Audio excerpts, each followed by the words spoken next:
Hello, everybody, and welcome to Ladies of the PGS.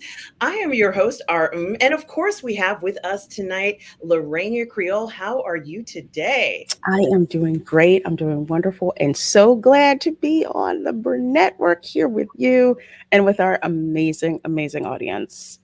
Absolutely. Hello, everybody in the chat. And of course, hello to Tom Jr. Jackson, my moderator, collaborator, and friend. We are all goof people, Tom. Hope you are well there. And I hope everybody out in the chat is doing well. Been a lot that's been going on, but there is kind of a story that you absolutely cannot ignore, Lorena. And I didn't put it in the title tonight, guys, but I cannot ignore the Mm. fact that Hogwarts Legacy has been breaking records right and left, Lorena. Um, Mhm. I'm just trying to pull it up here. And I want to start off with this article. And thank you, Lorena, for providing the articles. And I'm going to get my act together here. No It's worries. certainly the production team on Hogwarts Legacy has to be very proud. Their latest accomplishment, because they've been breaking stuff right and left, breaking records right and left between how many requests it is for Steam, between how many spells were cast, between how many sales. And now, according to this Game Rant article, Lorena, they have broken a sales record, a 22-year-old sales record, demolishing the record that was originally established by Elden Ring, another very, very, very popular Yes. game. Elden Ring, certainly not an unknown game, an incredibly popular game. I'm sorry. And honestly, it says recently released open world Harry Potter game is a massive sales success so far, smashing a record and outpacing Elden Ring. And I guess I better stop these pop ups at some point. But Hogwarts is a massive sales success, beating a launch sales record previously set by Harry Potter and the Sorcerer's Stone. What? I didn't know that. Yeah, that game was like years ago. I played that game. And considerably outpacing Elden Ring's first week sales. Hogwarts Legacy and Elden Ring are both open world RPGs that released in February in their respective years. Though it seems the Harry Potter game is having no trouble blowing through the sales numbers of From Software's award-winning game in at least one region. As reported by GamesIndustry.biz, citing GfK data, Hogwarts Legacy physical sales in the UK have smashed at least one record. According to the report, Hogwarts Legacy has had the biggest launch of any Harry Potter video game in the UK, beating a 22-year-old sales record set by Harry Potter and the Sorcerer's Stone, all the way back to 2001. Oh my gosh.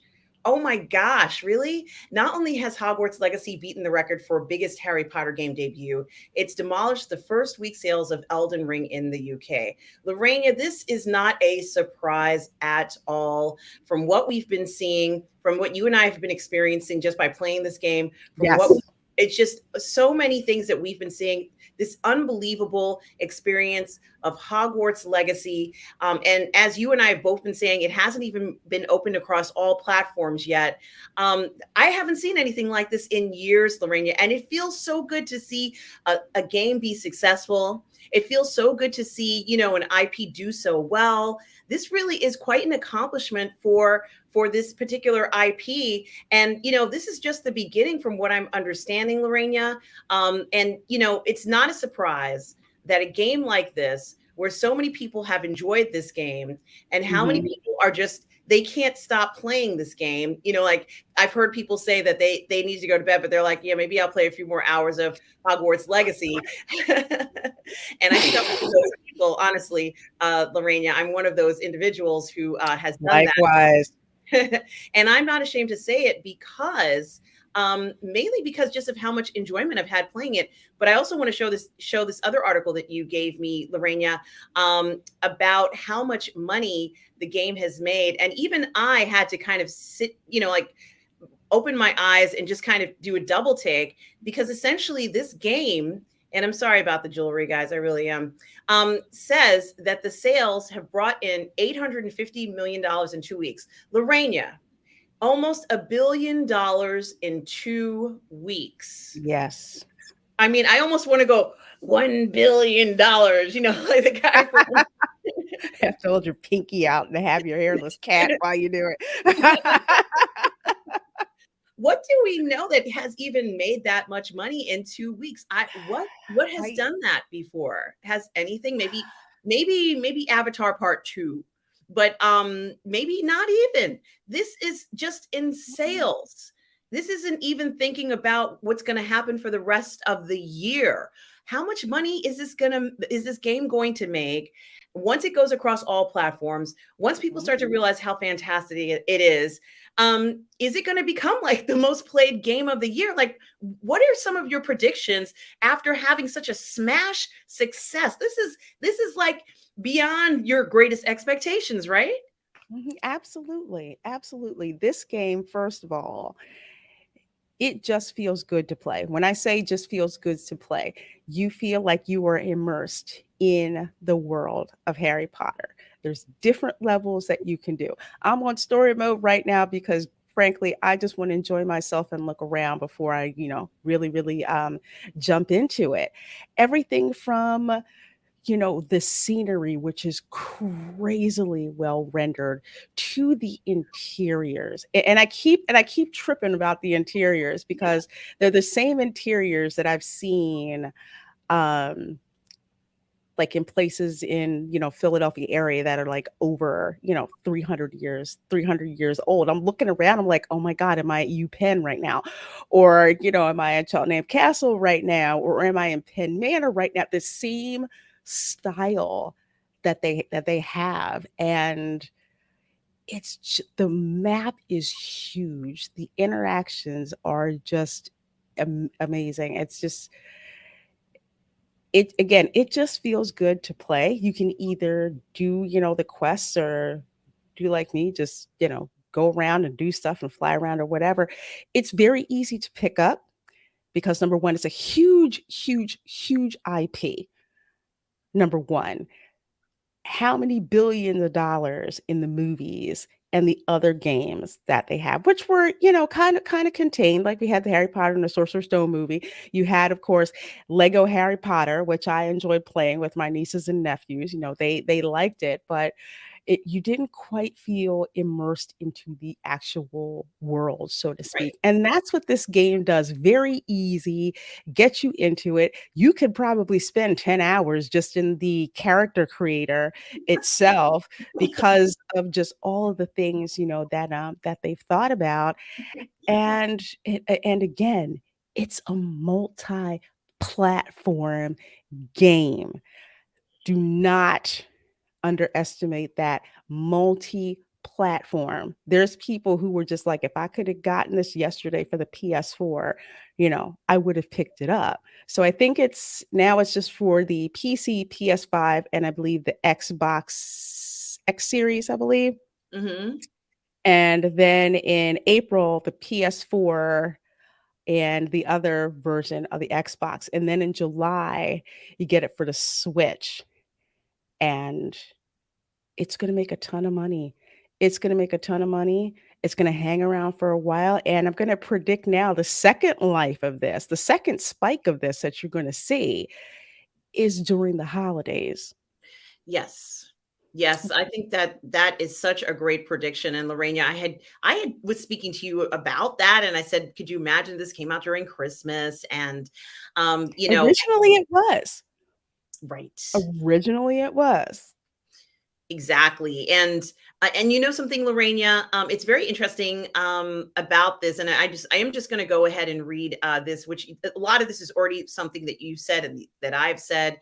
And it's very clear that very few games would make this much money in such a short period of time. The sales indicate the game was going to be successful, but now that they've had this official report on Thursday, it revealed that the title was even more successful than they had hoped, obviously more successful than anyone could have imagined. They confirmed that it has sold more than 12 million units, 850 million sales globally, just in the first 2 weeks, because they haven't even counted beyond that point. Maybe the game is available on all these different platforms. It's going to launch, as you said, for PlayStation 4 and Xbox One in April 4th, which is fastly approaching, which is about a month from now. Yeah. And then switch in July where it's going to explode because they're going to be all those kids who are off from school who are going to be wanting to play this on their Switch. And it says that they also broke company records for player engagement with 280 million hours played to date, as well as a global franchise fan engagement overall, with the Wizarding World digital, Lorena digital, up 300,000 over the normal monthly unique visitor average in the first 10 days. The digital site. Now, Lorena, you're on that site. Yes, I am. Yes, I am.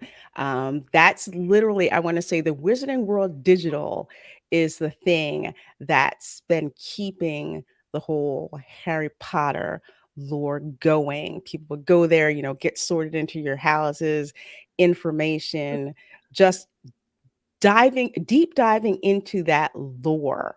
So if you already had your profile set up there, which I did, hello, Warner Brothers, actually Avalanche made a very smart decision and made it so that you could bring that account over to the game. So in the game, I have a couple of special add-ons. I've got like a special, cloak that I have put on. I have access to like my wand. I already had it. So when I went to Ollivander's, the only thing that I did was just change it from a dark beech wood to like a light birch, so it's like white. So my wand is white with a purple handle on it. So it looks crazy. But think about that though, because if you didn't know about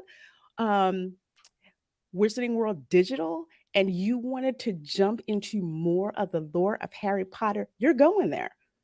You're absolutely going there for all the additional, games and information and stuff. I mean, it's a win-win. So I'm not surprised, because there were a ton of us who had set up accounts, who'd had it there for a while, made sure that we had it connected to the game because it was advertised on the digital site. If you are playing Hogwarts Legacy, we got something special for you if you connect, your accounts. So I am not surprised. It's probably going to just keep peaking. And like you were saying, with kids out of school in the summer, that's some prime gaming time. I remember back when I was a kid and I had a video game, it was between the summer reading list until I got a summer job, summer reading list and my video games. And you were putting in some serious time in the summer because you didn't have to go to school. So and something, Lorena, what you're mentioning is so important. And both you and I know that they didn't have to do that. No one told them to do this. No one said it's contingent that you do this.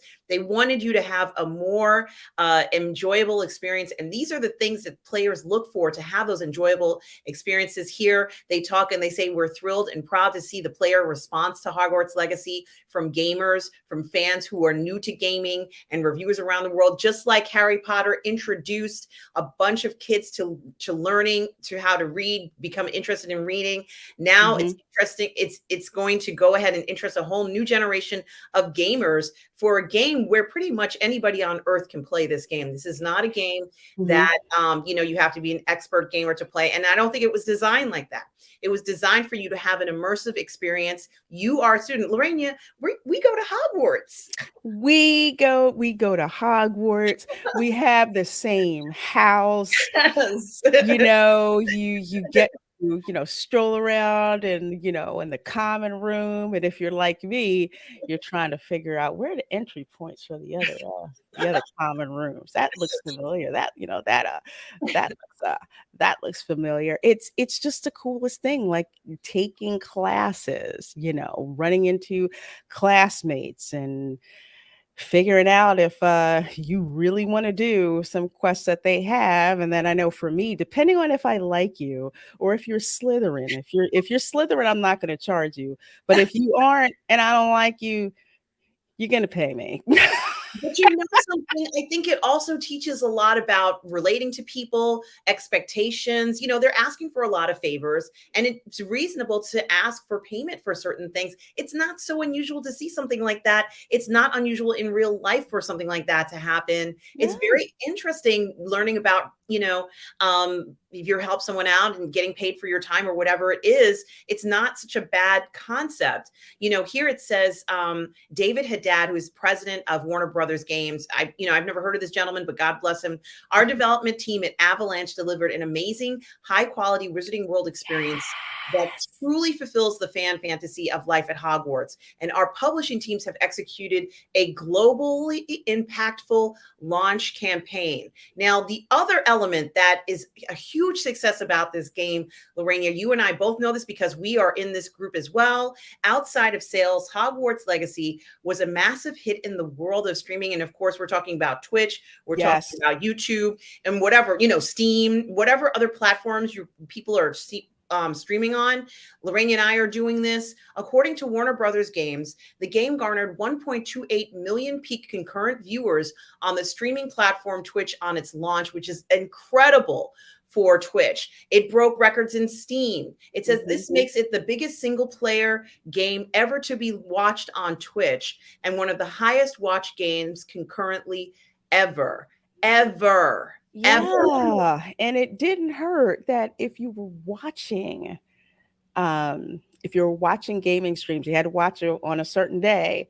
If you went to a Twitch channel that was streaming Hogwarts Legacy, the longer you hung around, the more item drops, that you got. So people were like, I mean, granted, the game is awesome, but it's just like, I get extra free stuff too. Okay. You just look in Twitch and it's like all these people are streaming, Hogwarts Legacy and just enjoying playing the game, whether you're a beginner or you're just lazy like me and want to play story mode. If you're just like, YOLO, I'm going straight for the hard mode. It's a game that can grow with you. And I don't think it's laziness. I think that at some point, just like in learning, just like in life, honestly, there's going to be different levels and different ways people game. I think it's fine. I don't think there's a one size fits all gamer profile.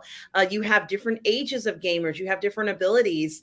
And, if a game can be played by so many people, it's going to have more appeal to a wider audience. What parent isn't going to approve of a game like this for their children? They're going to say, yeah, this is, I know what the Harry Potter game is like. I can watch it and I can see what goes on in the game. I can kind of trust this game. I don't have to worry about anything unusual. They've already said what's in the game. It's as what was promised. I think it's so important that we see things like this. And not only that, Lorena, I think another thing that I like about it is that they are not necessarily pressuring you or so concerned about your accomplishments in the game. They want you to have a good experience. And so therefore, regardless of where you are in the point of the story, it's enjoyable. You're having a good time when you first start the game, when you're at level 1, when you're at level 2. If you happen to wander off, you're having a good time. There are so many enjoyable things in it. The layers and layers that they put into this, Lorena, I can't even begin. You and I are both just so astonished by what they've accomplished. And, it's a wonderful thing. I think they deserve every penny of it. Lorena, we've seen the impact they've had on the parks. We've seen the impact they've had on movies. Yeah. They're even talking about television now, Lorena. I have a feeling this is going to be, the franchise is just going to keep growing and growing. And it's just absolutely wonderful. I'm just enjoying every minute of it. So glad that you and I can kind of experience this. And I've always wanted to go to Hogwarts. I've always wanted to go to that school. I did too. I want to say the only other school that made me want to go to it would have been Professor Xavier's school for exceptional kids. Yes. I think I would have liked to have gone there. Sadly, I was not one of those kids. Yeah, neither was I. But I felt like I was one of them. Absolutely. And maybe one of these days we will see something like that. But clearly there is a need and a desire for people to see this and experience it. And there is that. So continuing on, and guys, thank you for just, like I said, for anybody who's watching this, go ahead and get Hogwarts Legacy. You won't be disappointed in it. Yes. Enjoy the game and just have fun with it. It's meant for entertainment. I promise you're not going to be disappointed. It's really one of the best games I've ever played. Now, talking about the box office and Cocaine Bear, which honestly, just in its appeal alone, people are chattering about it, wanting to see what this is going to be like. It made 8.6 million on opening day. That's really good, Lorena. I wasn't expecting it to make that amount. For it to make, $8 million on the first day, that means that there was a demand for this film, and it kind of was filling a need that we all have. And of course, Ant-Man 3, here it says, projects record drop for Marvel. But honestly, I'm just happy that this Cocaine Bear is doing so well. It says Cocaine Bear drew 8.6 million opening day gross from around 3,500 theaters, a figure that includes $2 million on Thursday previews. That places the Universal release ahead of projections, because nobody's thinking that Cocaine Bear is going to make $100 million or $200 million. Nobody's thinking that, right, Lorena? I mean, no one's thinking that. And you know what? It doesn't have to. For example, I think Megan, I think that costs like what? I think like 40 million to make, and it's made more than its budget. So it's like you don't expect it to make these hundreds of millions, but that's not really it. It's more of making what you put into it with the production costs and the PR and all of that stuff. If you're making all of that money back, you're good. It's like this one isn't going to make $100 million right now, I would say, but wait till it comes out on physical media. That may be a different story by then. well, you and I are both already predicted that this is going to be a cult classic. People are going to talk about this film for a long time after it's gone out of the theaters, because it is so different. It has such a different flair to it. Here it says, a fun marketing campaign and a killer premise have given the film a strong position, with a debut north of 21 million now in the cards. That would mark an auspicious kickoff for Cocaine Bear, which carries a production budget of 35 million. That's dirt cheap to make a film now. Dirt cheap. Reviews have been a bit all over the place. And it's true. We were not expecting them to say this was the most film filled with the greatest integrity, the best script. Nobody has ever been expecting that from Cocaine Bear. We had a different desire from Cocaine Bear. We wanted to be entertained.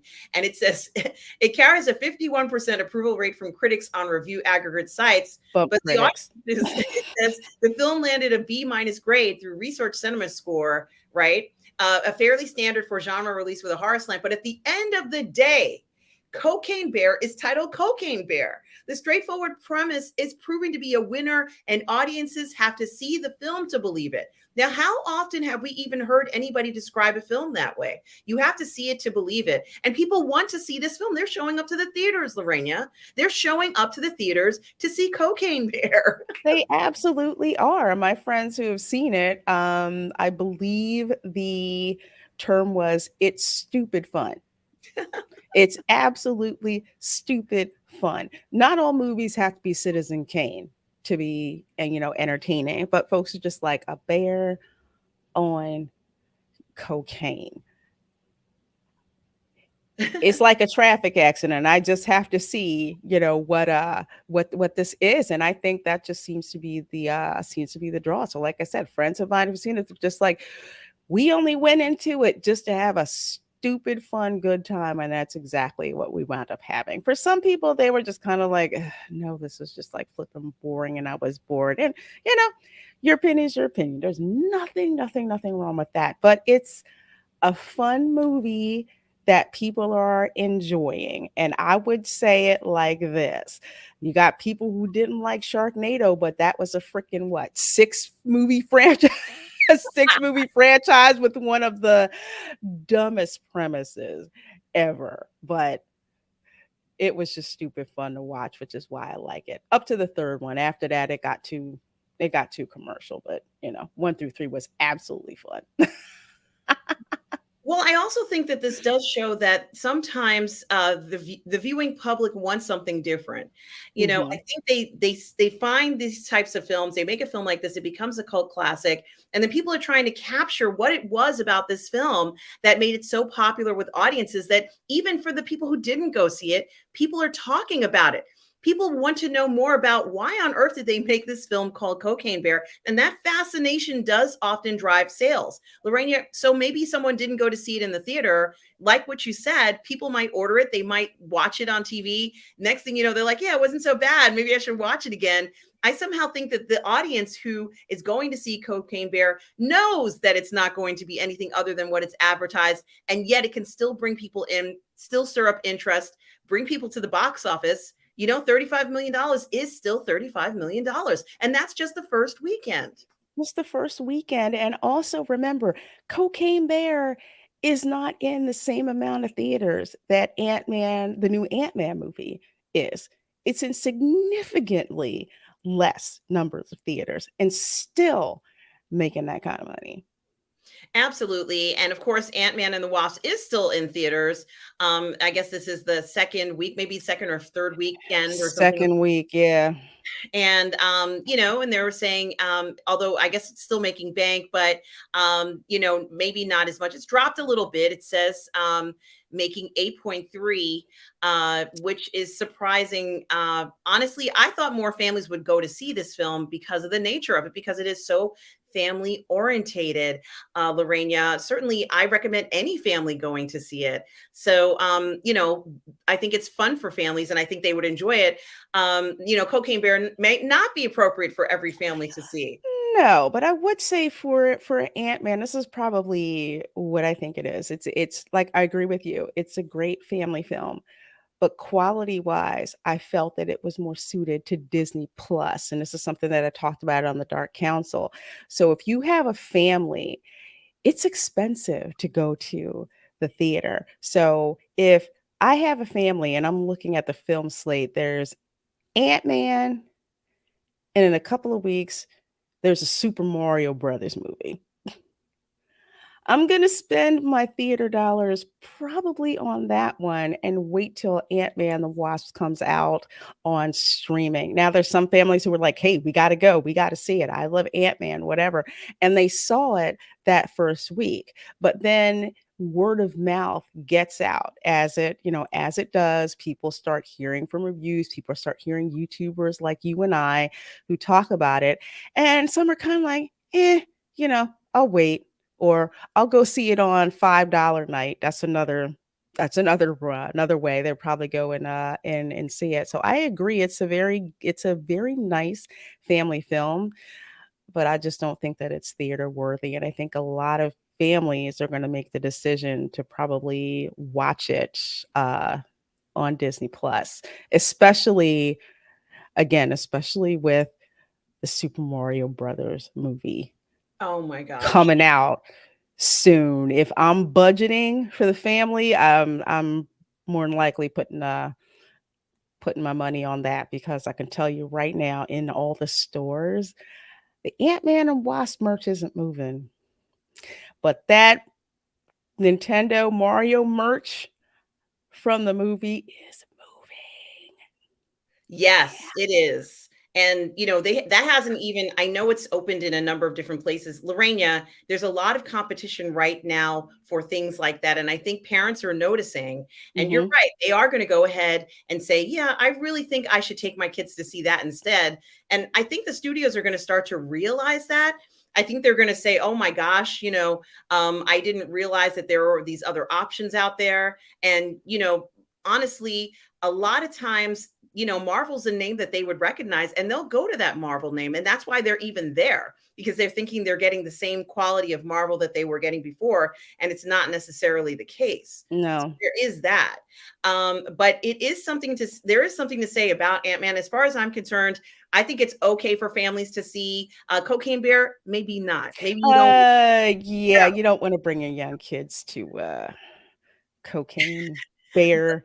Try explaining that title alone. What's cocaine? I'm gonna Google that.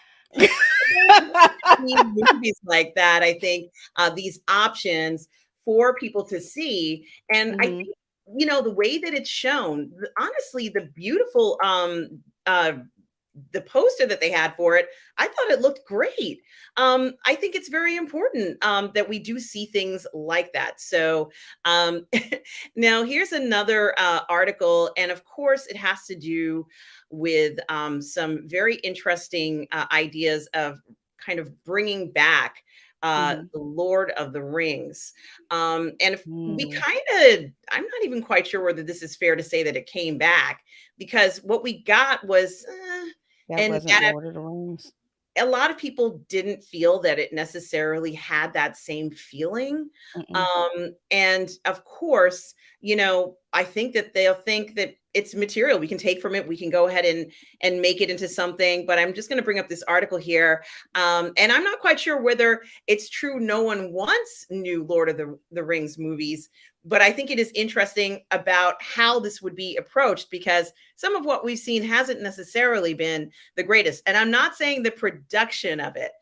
I think what's very interesting about it, Lorena, is that the production team who went ahead and did all that work on this revival version of it, or trying to use some of the sentiment from it, they did a great job. It's just that the story might not have been great. The story could have been better. Some of what the script was done, but the production team did work really hard. And I had said this before on another stream. They worked so hard to make it look a certain way, and you can see the effort they put into it. It just wasn't as popular as they hoped it would have been. So I would like to see more of the movies if they are the right story. But a lot of people are somewhat fed up with it, and I can understand why. The those first three films were spectacular, and then we did get another set. Absolutely. Yeah, it was just they were just so incredible, and I still watch them. But it's hard when we end up with things like what they gave us, and it's not exactly what we were hoping for. But what do you think, Lorena? Do you think people want more of Lord of the Rings? I mean, I imagine they would if it was a high quality product, or do you think that they are saying, "I think we've seen the best already, and it's over"? I think people want to see the true Lord of the Rings. They want to see Tolkien's Lord of the Rings. They do not want to see a Lord of the Rings inspired interpretation off of some notes. That's not it. And granted, I didn't read Tolkien because I was just not into the fantasy thing. But I did watch the Hobbit cartoon. I absolutely loved that. Loved that one. Loved the Lord of the Rings movies. They had the feel, especially the dialogue, because Tolkien is a master at dialogue and storytelling. When you see the first movie, the Fellowship of the Ring, you feel just happy to be, you know, among the hobbits. And in Rings of Power with the Harfoots, I didn't get that. I didn't get that feeling at all with that. And I do agree, the production team did a lot of work. I think some of the choices could have been much better. But this is the vision that they went with, and in the end, Tolkien fans, even Tolkien normies, after a while were just kind of like, I don't know, I don't see what this is. So if they go back and they go back to either the three original Lord of the Rings books and they bring that to life, not necessarily Peter Jackson's vision, but when we see that, we hear Tolkien's words in our head. We see what an interpretation of what the visuals that he brought out in his writing. That's what we want to see. We want that feeling of the Lord of the Rings. I don't think people are tired of it. I think people are tired of imitations like this, which is what Rings of Power really, really was. Now, to quote something that Fatal J said, if they make the Cimmerillion and they do it right, that would make bank. It would absolutely, absolutely make bank. But they have to be faithful to the source material. And for the love of all that's holy, your social media people do not need to be going around trashing fans who just have legitimate concerns about the product sticking with the source material. Rather than let it speak for itself, and like, I understand your point, but we hope that you like what it is that we've given to you, fans would be a little bit more conciliatory. But you have not so great interpretation mixed with a lot of animosity online towards fans who just didn't really see the point, or had legitimate concerns about what was going on. Yeah, absolutely, Lorena. And here in another article where they're talking about, will Peter Jackson be involved? I think a lot of people want Peter Jackson to be involved. I Oh, mean, definitely. that sounds like Definitely. a dream. Amazon never got back to him. Did you know that? Yeah, I did hear about that. Yeah. And of course, it seemed like he was going to be involved. And then, of course, nothing, it didn't come to fruition, I guess, the way the original intention was. We can't ever even know what True. they were thinking in this, Lorena, but it True. does make me wonder sometimes when you do see something like this, how remarkable it is. Why not have him involved in this? He doesn't have to do all the writing and stuff like that. Oh, But why yeah. not just throw out ideas to him, knowing very well that he's pretty much an expert in this, and he knows when to remove and to insert things in, certain very important decisions that could make it an enjoyable experience, a new story, even a speculative one that had good writing. I think people would have welcomed that. I really think that they would have. Absolutely. Absolutely. As far as I would say for myself as a Tolkien normie, the Peter Jackson movies are the best. Take The Hobbit out there because it just was not good. It just was not good. But that's it. The Peter Jackson series, that's what we want to see. The vision, how beautiful the set locations were, the dialogue was, the directing was. It was just, you got immersed in that fantasy and lost track of time, and I love that in a film. So I definitely hope Peter Jackson is involved in it. I hope that they give his creativity the respect that it deserves, and that they take his advice into consideration. Should they bring him on, because he pulled it off without dispute. Peter Jackson pulled off bringing Lord of the Rings to a visual medium. Absolutely. And I think it is very interesting. One thing that I've noticed about the original Lord of the Rings is that he was nice enough, and he didn't have to do this, to have those extended versions of the films. And I watch the extended versions all the time. I'll sit there for 5 or 6 hours. If they had a 9-hour version of the film, I would probably watch it. And I Oh, could you imagine? And I think that that shows the type of interest and desire to kind of step into that world that he was able to capture. It was that good. So I think people do want more, but they are accustomed to a certain level of quality. And yeah. he's the man. He's the one who will bring us that. The question is, will it happen that way? I don't know, Lorena. Maybe it will. Maybe it will. I mean, I think if there was even an attempt to contact him, maybe they were just trying to see if they could, make any contact and have him possibly be involved. But I think it's really interesting to think about this, Lorena, because there's so much to that vast history in this particular world. It's huge, and they haven't even scratched the surface in all the stories. That's so true. So true. And again, like I say, if they do the Cimmerillion, wow. Yeah. I mean, it'll be beautiful. Just saying. Just saying. I think it's going to be another chance to go back into that world. I'd like to see new characters and maybe actors who do have a certain finesse to playing these roles, which we didn't necessarily get in the last iteration. We didn't Hmm. get those actors who had that finesse to it. And I think Kate Blanchett is a perfect example of one of those actors that had that, where we believed Yes. I that loved her. Oh my gosh. I loved her. Yeah. Loved Galadriel. but it makes a difference in the performer too, and different performance artists have different talents and fortes. And I think a lot of it also had to do with the casting may not have been necessarily ideal for those actors. So Mhm. I'm not necessarily putting fault on anybody, but noticing the difference in the portrayal and who you cast can make a big difference in this case. And so, of course, Lorena, you knew that we were not going to have an episode tonight if I wasn't going to be talking about you know who right behind my head, Mhm. because I have been thinking about him. And of course, this week is going to be the premiere of The Mandalorian season 3, Lorena. Yes. And you can't talk about The Mandalorian without talking about Grogu, Baby Yoda.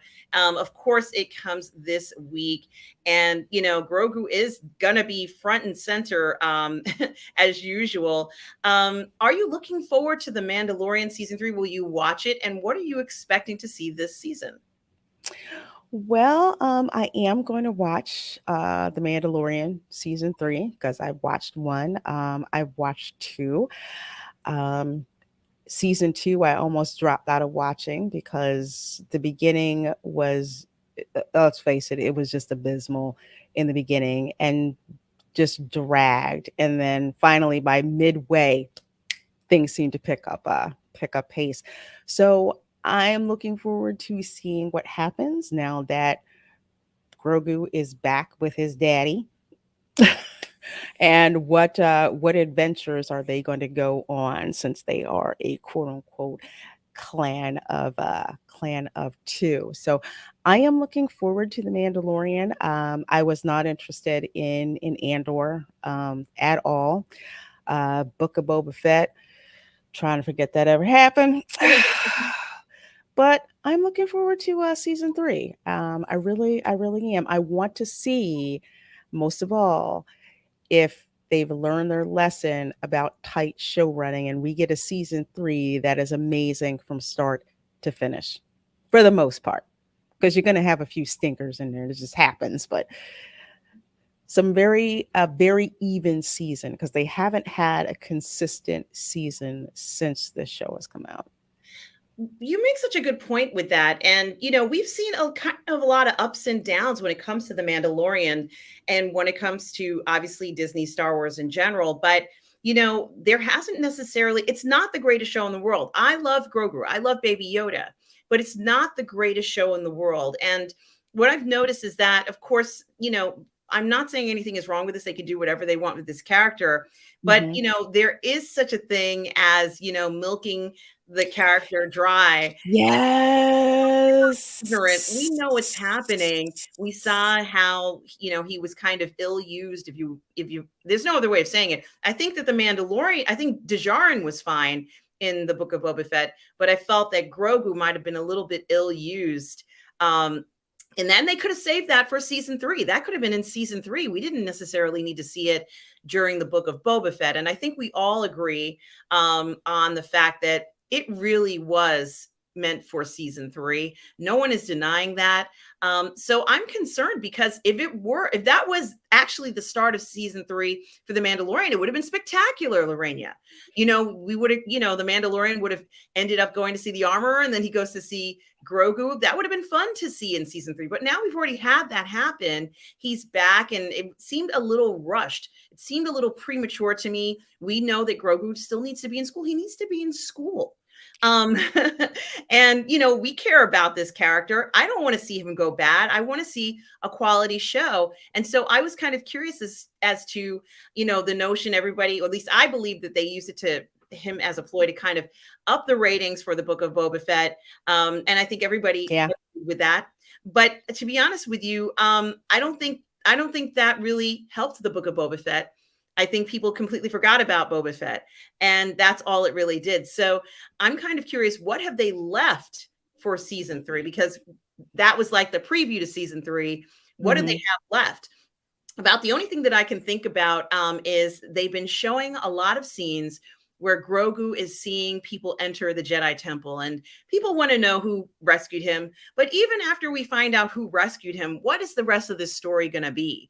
Because if they go, oh, it was this Jedi who rescued him, or, you know, the cleaning lady who rescued him, whoever it is, after we go past that hurdle, and they've put a lot of time into investing on those scenes with his, you know, the lightsabers shining on his face, what happens after that? We already know Bo-Katan is going to be fighting Din Djarin, and he said he wants to, you know, kind of like find other Mandalorians out there. But I'm fearful that there might not be a good enough story, because Mhm. as you said, in a good portion of the second season, you know, there were a lot of filler episodes and things that kind of took time. And Right.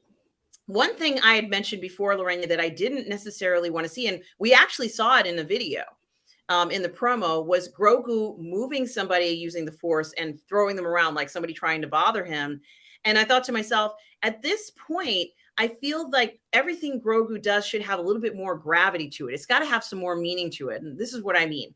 If Grogu is going to do something using the Force, there has to Mhm. be some kind of repercussion to it. It has to mean something. You know, let's say he moves, he decides to, the ship is trying to take off, and he causes the docking clamps to lock, and the ship can't move because he's done that. There has to be some consequence later on down the line that we can see that some of his actions meant something.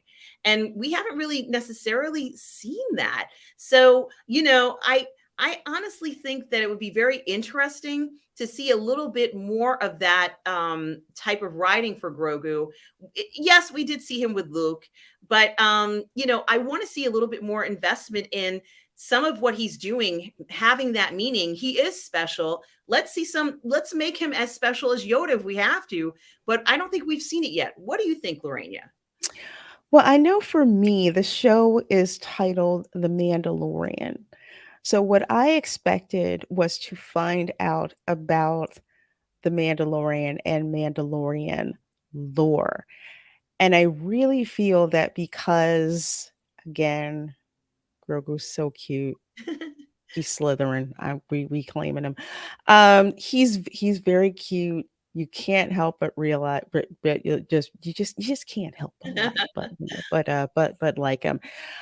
But he's the first of his kind that we've seen this young, and I feel that they've done too much exposition about his powers. I really feel that, like you were saying, with having him do certain things and the consequences you find out later, I feel like they've revealed too much about him too fast, and then Mm. also brought him back too fast. Because I was actually annoyed when I guess R2D2 was on nanny duty and brought him, back, and I'm just like, what? Okay, so Luke couldn't bring him back. He brought his droid. So he basically put Grogu in an Uber and send him to Tatooine. I just felt he came back too fast. I would have preferred that it be like a mystery with season 3. Like he may get something from Grogu, even though he's not supposed to. Mhm. And even if Luke would have said, you know what, bring this back in a year and we'll see if he takes it. And to leave that mystery and to have the show truly focus on the Mandalorian, like what's up with him and Bo-Katan, what about the strife that he has with his fellow Mandalorians, what's going on with that.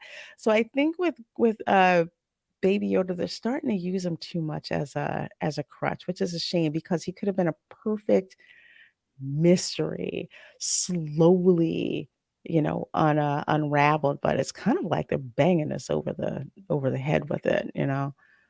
Yeah, well, that's another thing, another good point that you're making is that, you know, now all of a sudden, as you said, it's called The Mandalorian, and we were expecting to see a lot of Mandalorian in the series, but it has mainly been about Grogu for a good portion of it. Um, Hmm. and even the Mandalorian himself has been greatly affected and diverted away from what he normally would be doing taking care of Grogu, which is fine. It's his choice. He decided Right. as part of their lore and legacy, but this isn't an Mhm. ordinary child. It just isn't. And so, the idea that he's being treated, I'm not saying they're neglecting him, but they're treating the character, in my opinion, as if he's an ordinary child, when you and I both know he's not. And this is a debate that I've had with my mother about this baby saying, well, he's not an ordinary child. And I'm like, well, what are you saying? And she's like, you can't just treat him like any other child. And so I think that a lot of what we've seen is that. I think, he is doing the best he can. He made sure that he's safe, all that stuff. But Mhm. what Grogu's needs are, we haven't seen that. And we need to see what other things he requires to really kind of shine as a character. So in addition to having more gravitas with what he's doing, he does need to shine a little bit more. Now, what's also interesting is that we've seen some clips where Grogu is around Bo-Katan, and I don't mind. I like Bo-Katan as a character, but to be honest with you, Lorena, one of the things that I remember from her about in the Clone Wars was that she had this, I'm not going to say it's a feud with her sister, but let's say they were on different sides. And Mhm. essentially, she and her sister was ruling Mandalore and trying to keep the peace. I think her sister's main goal was just to keep the kingdom intact because she could see that they were, people were trying to subvert Right. Mandalore and take what they had. They kind of had wealth and good weapons and, holding their own. And to kind of break them up meant that you could take whatever they had and use it for whatever you want. Right. So I get that there would be that, but remember, this is her sister who she kind of was against for a while. And that also kind of shows a different type of person. And I thought about it and I said, this is really serious in the sense of a character, because even if she had a difference in opinion, I'm not quite sure whether I would be fighting and be in that manner against a family member in that way. So I thought it was very interesting. It was a great idea, but I don't know in the sense of resolving that in the story, what would Mhm. happen. So of course, here's Grogu. I don't know why the picture's so dark, maybe because there, and it is going to be on Disney Plus uh, Yes. this week. And I am doing a live watch party at 3 a.m. God help me, on March 1st. And it says it will be there. There's going to be how many episodes this year? 8 episodes as before. And you can watch the trailers to see what's going on with Grogu. We got to see a lot of them flying around in their new vehicle. I don't know what it's called, but everybody absolutely loved the Razor Crest. And of course that is gone, which was unfortunate. Mhm. But I think even a shot like this, it's exciting. You said that, hey, this is called The Mandalorian. Well, look, we finally seeing some Mandalorians, because as you and I both suspect, there's probably a lot of them out there, and many of them have gone into hiding. Not just Din Djarin's group, but probably other groups have gone into hiding, and now they're ready to break out. But even myself, I'm not quite sure in what context, Lorena, they are going to break out, and I hope that they go into detail explaining that. Even Mhm. even Djarin is like, this is crazy. We can't be the only people. This makes no sense. We need to find out who the armorer is. We already know Paz Vizsla, who's a heavy Mandalorian. What is his stake in this? And why is he hanging out with everybody there with Djarin? There's a lot of unanswered questions, and I feel that they need to build that up properly so we Mhm. can get a much richer story and kind of walk away from it not with just, wow, we just saved a kid again. Oh yeah, we managed to outrun them, thank God. We need more in this, and I hope that we do get it. So yeah, that's my thoughts about season 3. I think we are going to see who saved Grogu from the Jedi Temple. Maybe he'll speak and say hello, um which will be very sweet. But I think at this point, after, it's got to be 5 years now since it debuted. What was it, 2019 was the debut? Okay, 4 years. We need a little bit more to the story than what we've been getting. So I'm hoping that Filoni will have pulled this off and go ahead and let us see that experience. Lorena, any last thoughts about The Mandalorian season 3? I'm really hoping that they have some very tight storytelling in this, that it is more focused on the Mandalorian and lore of Mandalore and less reliant on having a Grogu pop up. I'm just really hoping that we have a great season of the show, because if it's not, it's a real waste opportunity, and and it's a shame if that happens. But I'm optimistic. We'll see what happens. I'm looking forward to watching. I'm looking forward to it as well. Up until that point, it really was the exciting show that brought many people back to Oh Star yeah. Wars. And if it wasn't for the Mandalorian, I probably wouldn't have this picture behind my head of Grogu kind of peering out and kind of going, hey, what's going on? Hey, oh, it's late Hmm. for the PGS. Oh my gosh. That's what he's thinking. At least that's what I think he's thinking when he peers out. That, guys. So, Lorena, where can people find you? Well, folks, you can find me on YouTube. You can find me on Twitter. You can find me on Instagram. But most notably, you can find me on YouTube, where I do various live streams, videos, myself, also with as well, in some of them for various watch parties and video topics. And as always, thank you so much for having me. Oh, it's such a pleasure to have you here, Lorena. As always, I was looking for your. I'm sure Tom put it in there He for you did. Uh-huh. guys. Please do like and subscribe to Lorena Creole's channel. Please do like and subscribe to my channel, Positive Fandom. Guys, tonight, Lorena and I are going to be doing a watch party on Positive Fandom for The Last of Us episode 7. We couldn't do it last night because we just couldn't do it. So.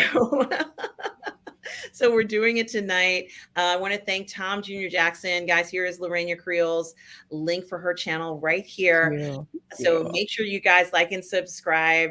Also subscribe to Tom Jr. Jackson's YouTube channel. I don't know whether it's in here, but absolutely like and subscribe to Tom Jr. Jackson's YouTube channel as well, where he does reviews, Funko Pops, everything you can imagine and more. Wow. Yes, we are all goof people, Tom Jr. Jackson, and we so appreciate everything you do. And guys, thank you everybody in the chat for the support. I hope to see you guys at the watch party tonight. Some of you, maybe even for the live watch party for The Mandalorian. I'm also doing a live watch party for Star Trek Picard. Wow, it's a lot. Guys, thank you so much for everything. And I hope you enjoyed tonight's episode. And remember, no matter where you are in the galaxy, always remember to please be kind. Take care, everybody. Bye.